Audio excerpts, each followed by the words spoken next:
এই মুহূর্তে চন্দ্রকোনা রোডের ছবি আপনাদের দেখাচ্ছি। শুভেন্দুর গাড়ি ঘিরে বিক্ষোভ, পুরুলিয়ায় কর্মসূচি থেকে ফেরার পথে হামলা। চন্দ্রকোনা রোডে শুভেন্দুর গাড়ি ঘিরে বিক্ষোভ, তৃণমূলের বিরুদ্ধে বিক্ষোভ হামলার অভিযোগ শুভেন্দু অধিকারী। শুভেন্দুর গাড়ি ঘিরে বিক্ষোভ, পুরুলিয়ায় কর্মসূচি থেকে ফেরার পথে হামলা।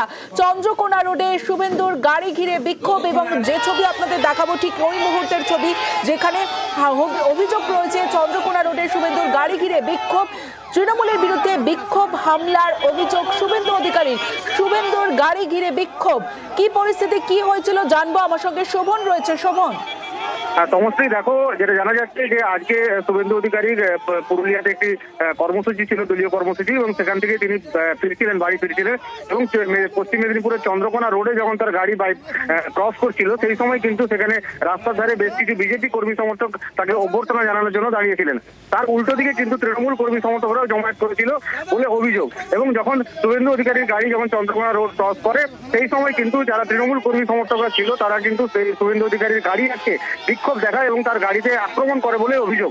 এরপরে কিন্তু শুভেন্দু অধিকারী ক্ষিপ্ত হয়ে ওঠে এবং এরপরে গাড়ি থেকে নেমে তিনি সোজা চন্দ্রকোনা রোড বিট হাউসে রওনা দেন এবং সেখানে দলীয় কর্মী সমর্থকদের নিয়ে তিনি বিক্ষোভ দেখান থানার বাইরে। এবং এখন যথারীতি তিনি থানার মধ্যে ঢুকে পড়ে আইসির রুমে বসে তিনি অবস্থান করছেন। তার একটাই দাবি যে যারা এই ধরনের ঘটনা ঘটিয়েছে তাদেরকে অবিলম্বে গ্রেপ্তার করতে হবে, তাদেরকে চিহ্নিত করতে হবে, গ্রেপ্তার করে তাদেরকে শাস্তিমূলক ব্যবস্থা নিতে হবে তাদের বিরুদ্ধে।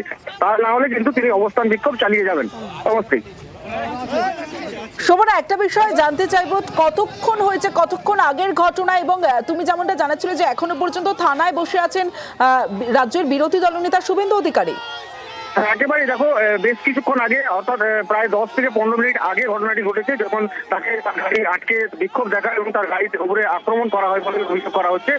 এটি 10 থেকে 15 মিনিট আগে ঘটেছিল এবং তারপরেই সঙ্গে সঙ্গে তিনি কিন্তু গাড়ি থেকে নেমে চন্দ্রকোনা রোড বিট হাউসের দিকে রওনা দেন এবং তার সঙ্গে দলীয় কর্মী সমর্থকরাও ছিল। তারা চন্দ্রকোনা রোড বিট হাউস থানার মধ্যে ঢুকে পড়ে এবং শুভেন্দু অধিকারী যথারীতি আইসির যে নিজস্ব চেম্বার, সেই চেম্বারে ঢুকে পড়েন এবং চেম্বারের মধ্যেই কিন্তু তিনি বসে পড়েন এবং তিনি বসে পড়ে তিনি দাবি জানান যতক্ষণ না পর্যন্ত যারা এই ধরনের ঘটনা ঘটিয়েছে, যারা তার গাড়ির উপরে আক্রমণ চালিয়েছে, তাদের যতক্ষণ না চিহ্নিত করা হচ্ছে এবং এর পেছনে পুলিশেরও মদত রয়েছে বলেও তিনি অভিযোগ তুলছেন।